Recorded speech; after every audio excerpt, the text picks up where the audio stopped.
Today on CityCast Chicago, with grocery prices being what they are, is anyone else dreaming of never having to go to Mariano's again? That's why we're talking about home gardening and beekeeping. Yes, in the city. It's Wednesday, May 7th. I'm Simone Alicea in for Jacoby Cochran, and this is what Chicago's talking about.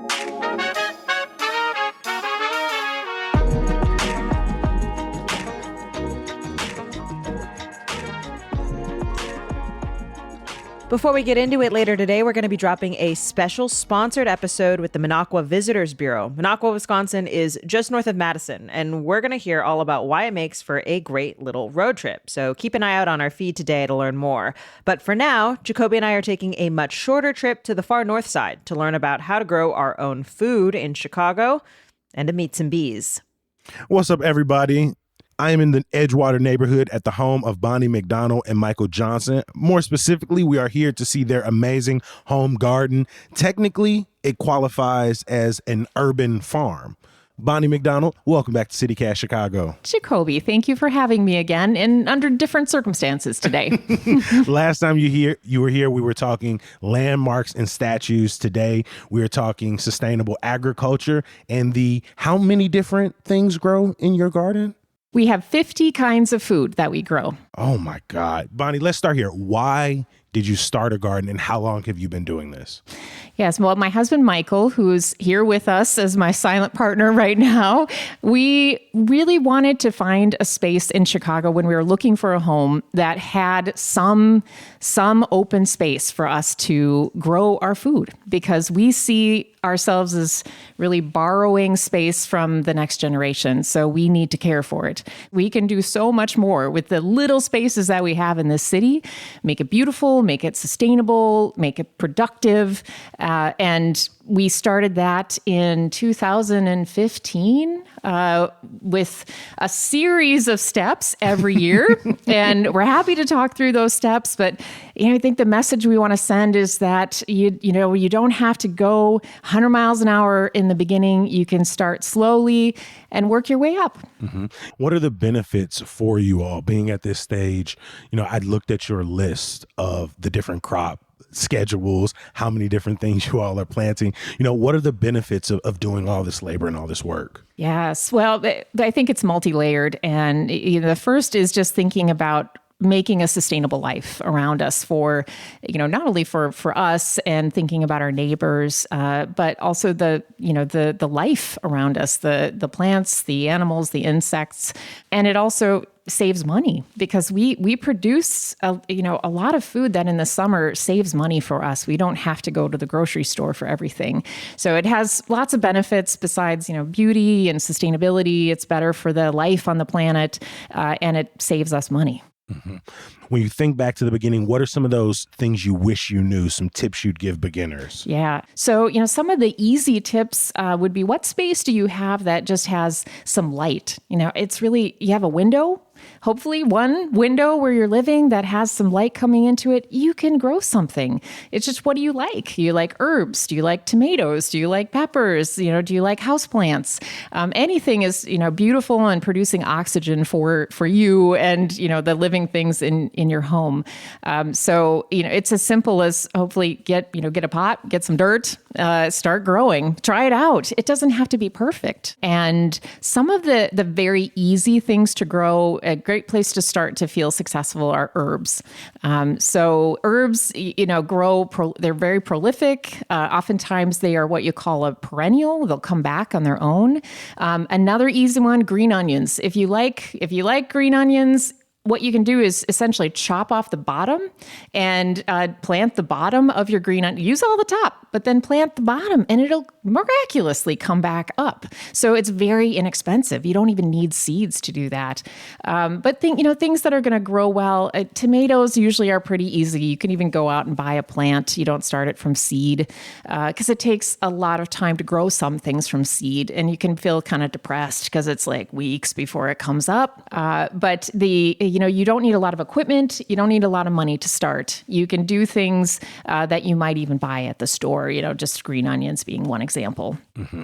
We're going to look in your garden, kind of talk through some of the things that are out there. But I think about my own practices, like the fruits and vegetables. And before I go start growing something, I need to do a better job of preserving the things I do buy. What do you think the biggest mistake people make in terms of how they store their fruits and their vegetables? Yeah.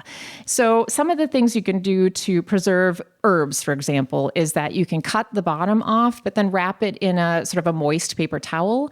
And you can also put it in a glass of water and then put a plastic bag over it, and that'll help preserve it. You just want to keep it cool and not store them on the counter.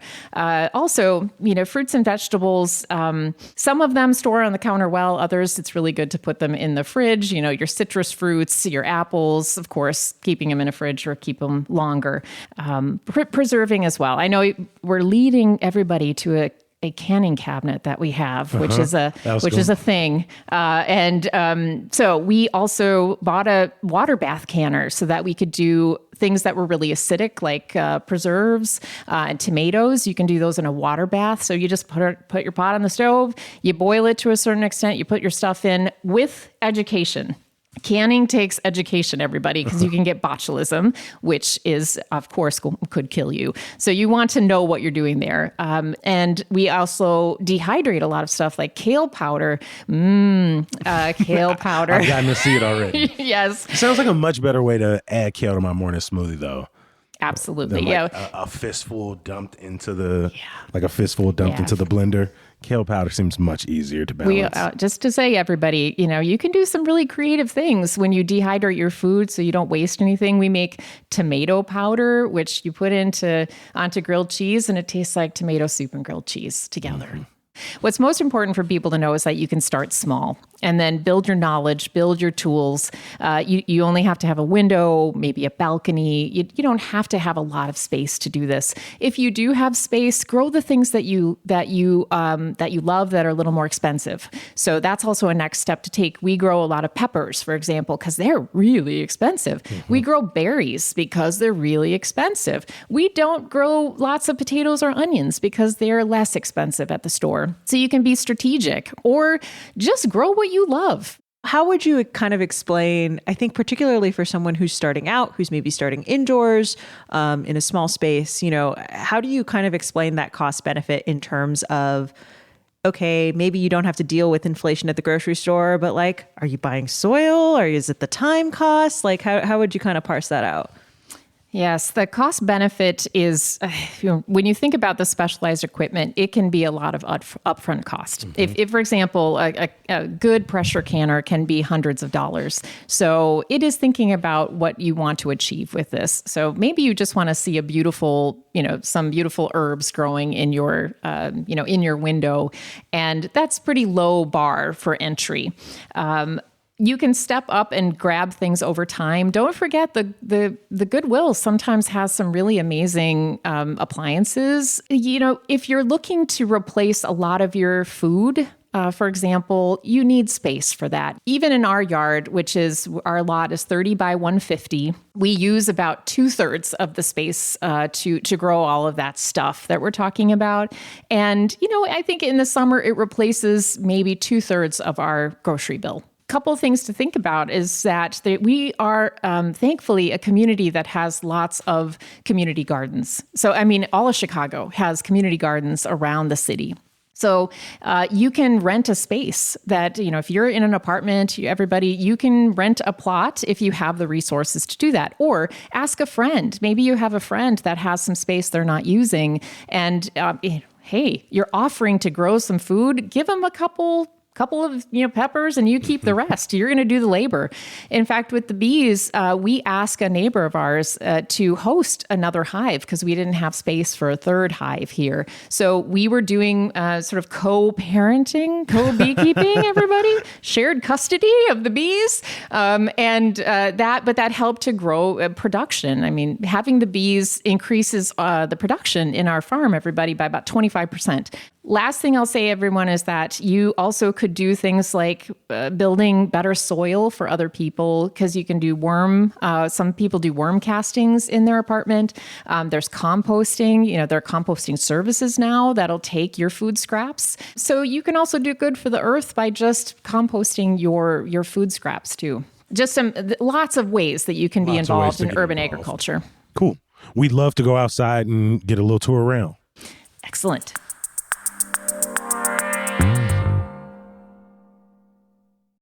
Hey, it's executive producer Simone Alicea here, and I want to let you know about what's happening at the North Shore Center for the Performing Arts in Skokie. They've got a packed season with some unique shows that I don't think you'll want to miss. If you got a mom who's a Taylor Swift fan, on Mother's Day, May 11th, they're running Taylor Shines The Laser Spectacular. Yes, that is a laser light show set to T-Swift hits. Swifties are also going to have another chance to celebrate her music in September when Vitamin String Quartet performs arrangements of Taylor Swift songs from Bridgerton, so you can live out your Bridgerton ball fantasies. If you're looking for something a little more contemplative, Bill W. and Dr. Bob opens May 30th. It's about the actual founders of Alcoholics Anonymous, and it's a raw, moving, and inspiring story. But of course, you know me, I'm all about the games. So I've got my eye on Clue, a walking mystery in July. It's a live-action, interactive experience inspired by the board game. And come on, I absolutely think I could solve the mystery, assuming I'm not the one who did it, I guess. I'd much rather solve the mystery. You can check out the full lineup and grab your tickets now at northshorecenter.org.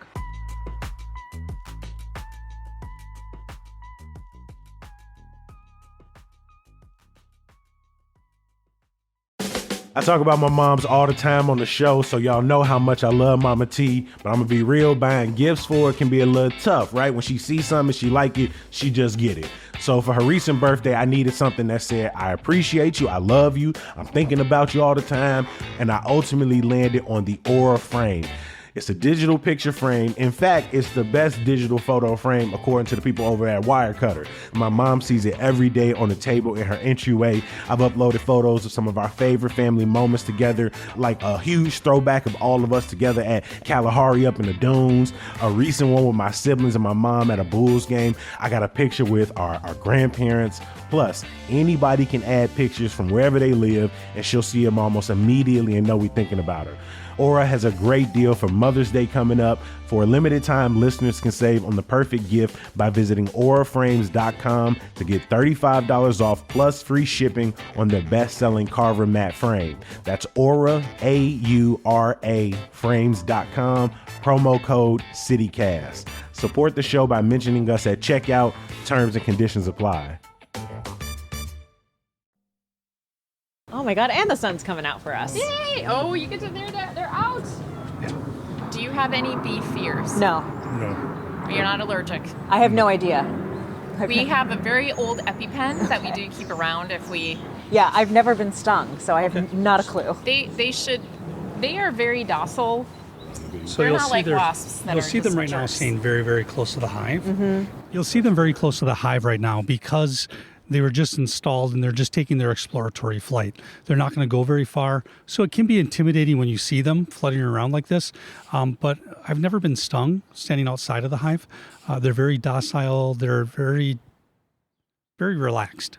That is Michael Johnson. As we step into their backyard urban farm, the first thing we notice are the two, are they two individual hives? Is that the way to describe them? Yes, they're two individual hives. So right now there are two hives. There's about 5,000 bees in each hive right now. Peak summertime, they will grow to about 200 to 250,000 bees per hive, which sounds like an immense amount of bees.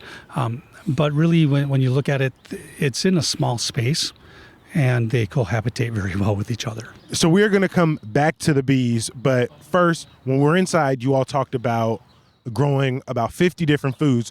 But when I come out here, I see maybe 3, 6, 9, 12 planter boxes, 2 beehives.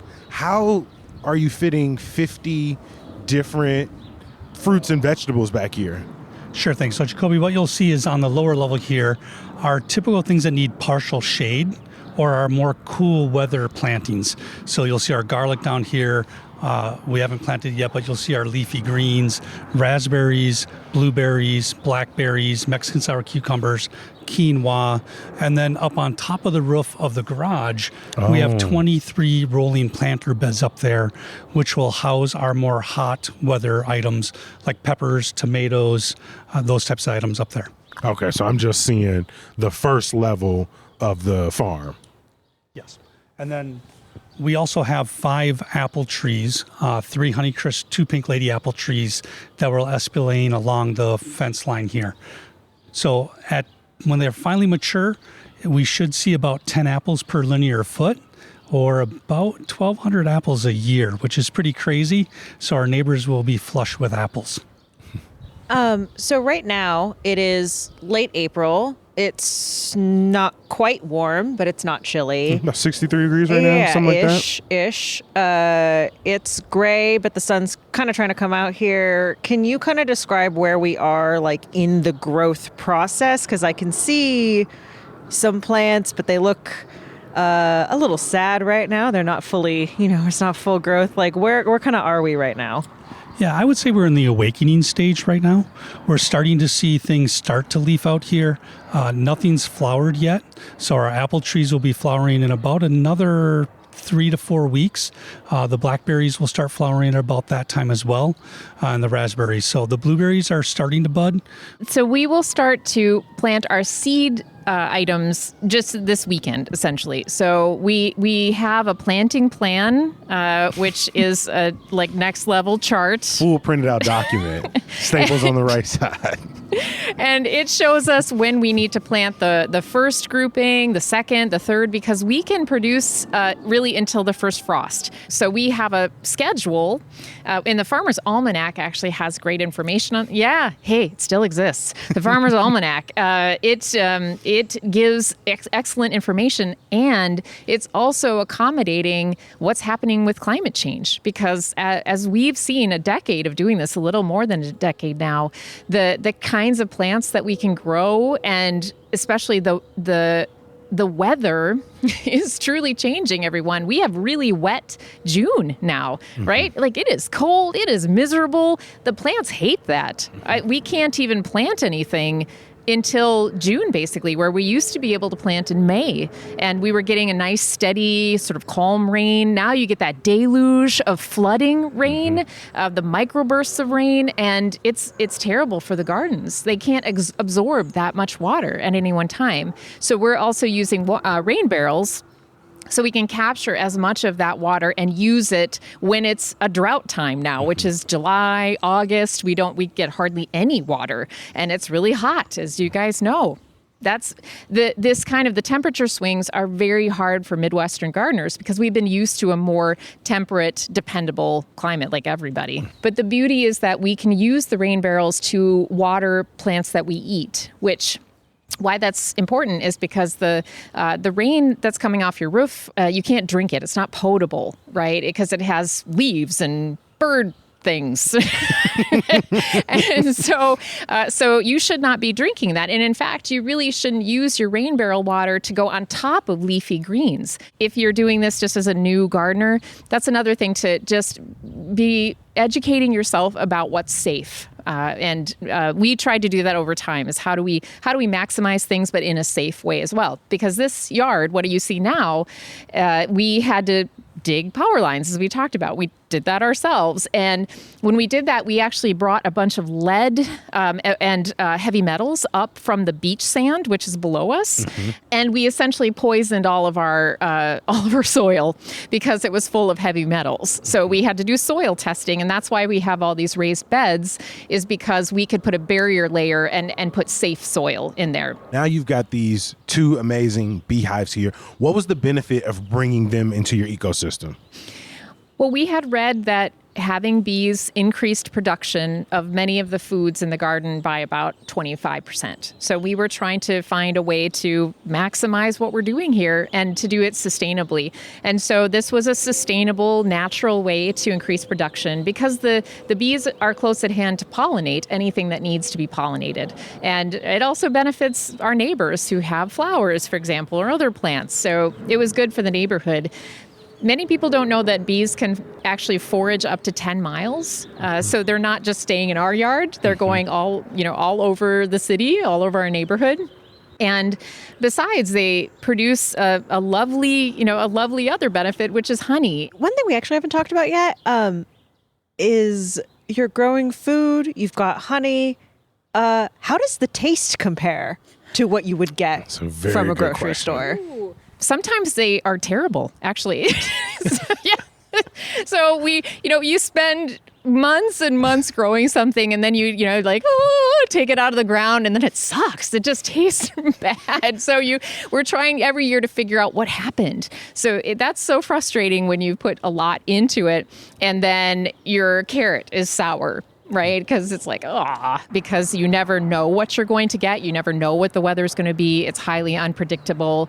But it's also kind of the fun. It's just not knowing how it's going to turn out. I was going to say, I asked because I have a friend who kept bees, and he gave me some of the honey that he had harvested. And I've been thinking about this for a year because it was so good. The honey was so delicious compared to what comes out of the tiny little bear that you get at Jules, right? And so like there is something that is very attractive to me conceptually about like not only can I maybe save money, but also unlock some new flavors. You know what I mean? That it might be better. Simone, I'm glad you mentioned that because it's important for people to also know what they're getting at the store. The good part about doing this is we know exactly where this is from. We generally know what they might be ingesting. But what we've heard from those who eat it, ingest it, whatever we want to say, is it's the most delicious honey that they've tasted because it has one year it has a lemon mint flavor. The next year it has kind of a floral flavor. It depends on what they're consuming. And it does have notes of what they're eating and where it's from. Like clover honey has a clover sort of taste to it, flowery taste to it. So we find that is the one thing we can guarantee is going to be better than the store. Maybe not the berries, but definitely the honey. What foods or what items do you think are most consistent? Like carrots and berries may switch up a bit, but are there any that are pretty, you can rely on them, pretty reliable? Sure. I believe our tomatoes are very consistent. Our bell peppers are very consistent. The raspberries are always the same year after year after year. The blackberries, it was our first year with blackberries, and we realized that they just didn't get enough sun. Most of the things are pretty rewarding. The apples, until you've had an apple fresh off the tree, it's incredible. It really is. When you dig up a carrot and they're sweet because you didn't wait too long, they're incredible.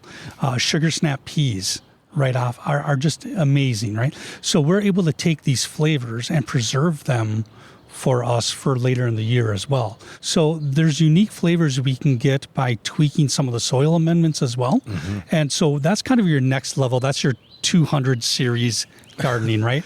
Versus let me get this in the ground, let it grow and produce fruit and food and not kill it, right? Mm-hmm. Let me tend to it.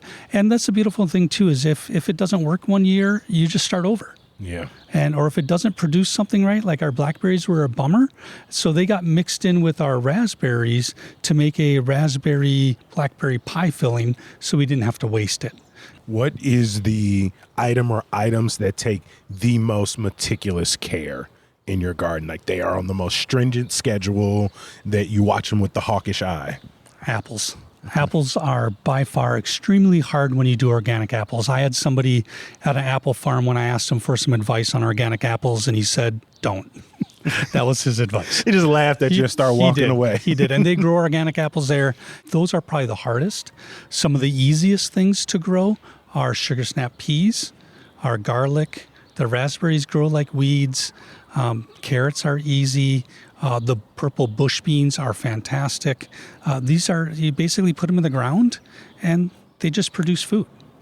Okay, so what I'm hearing, if I'm getting my cost benefit analysis over the course of this conversation, I think the winner is probably the raspberries in terms of ease of growth and how expensive they are compared to the grocery store.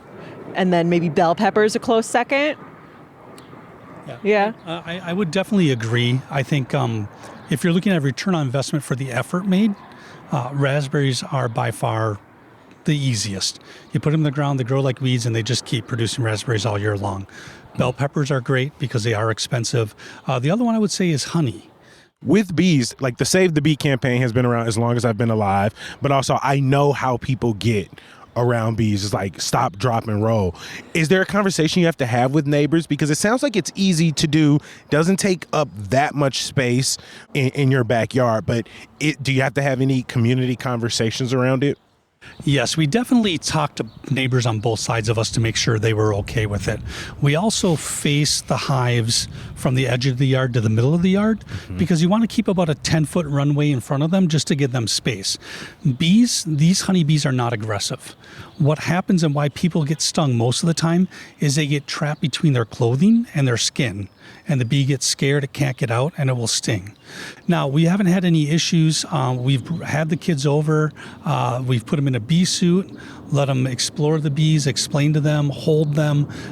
There are what they call drone bees, which are male bees. And the drone bees do not have stingers. So we can put those in the kids' hands, they'll hold them, and they've really become to the point to where they're not afraid of them.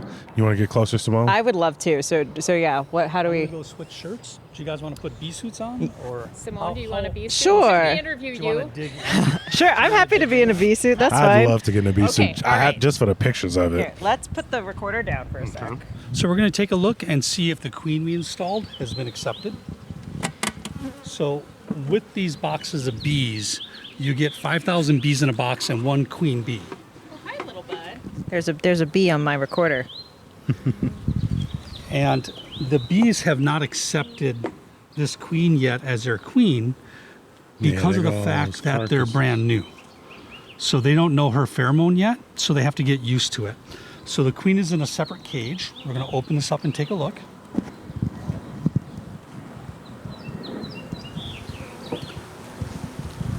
Oh my God. So what I'm going to do is I'm going to pull open a frame right now and take it out to give us room to access the queen.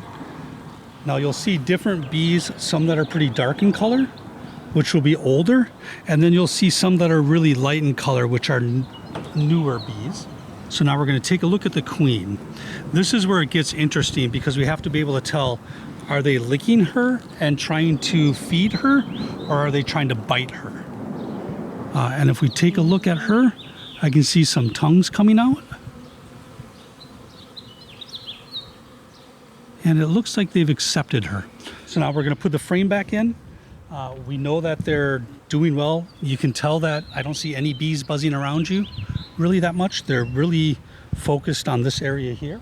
She's way more important. Yes. She is their livelihood for the hive. So we're going to put the cover back on. You talk about at one point you'll have 250,000 per hive, correct?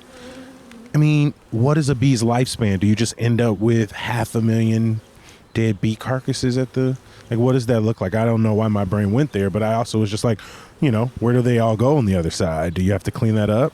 Yeah, that's an interesting question that people a lot of times don't think about, right? So unfortunately, a worker bee will work themselves to death. They live about 6 weeks. And during that time, the honey they produce will be about 1/12 of a teaspoon. But what will happen, unfortunately, if a bee does pass away, they will take that bee and they will fly that bee out of the hive and carry it away from the hive and deposit it somewhere and come back. I've seen them fly out of the yard with the bees. I don't know where they're going. I don't know where their secret graveyard is. But you will see them because they fly much slower because they're carrying their own body sort of being- weight yeah. with another bee.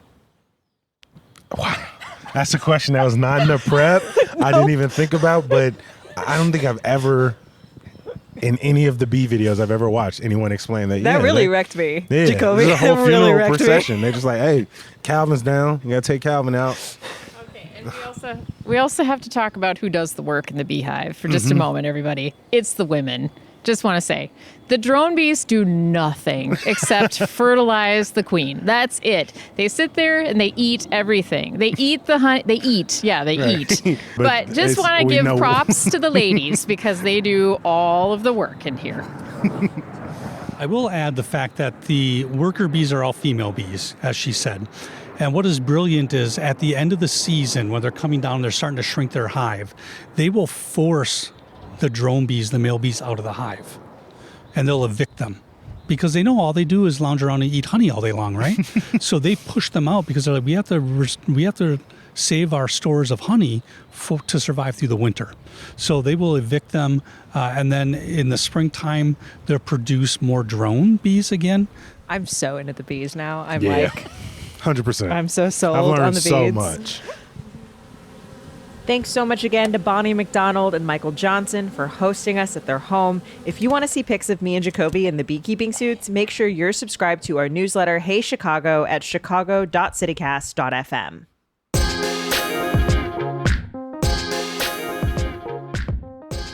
And some good news to get you through. It's opening night for the Diary of a Black Illusionist at the Chicago Magic Lounge in Andersonville. Walter King Jr., a.k.a. the Spellbinder, is mixing magic and storytelling in the show, exploring his West Side roots and his career spanning from 80s dance clubs of Chicago to the stages of Vegas to social media fame. If you can't catch it tonight, it's running Wednesdays through June 25th. One last thing I want to put on your calendar for today. We're going to be dropping a special sponsored episode with the Minocqua Visitors Bureau about fun stuff to do in Minocqua, Wisconsin. Now's the time to start planning those spring and summer road trips, and it sounds like Minocqua has a lot to offer, so keep an eye out on our feed today so you can hear more about it. That's it for today. We'll be back in your feeds bright and early tomorrow. We'll talk to you then. Walter King Jr., Okay.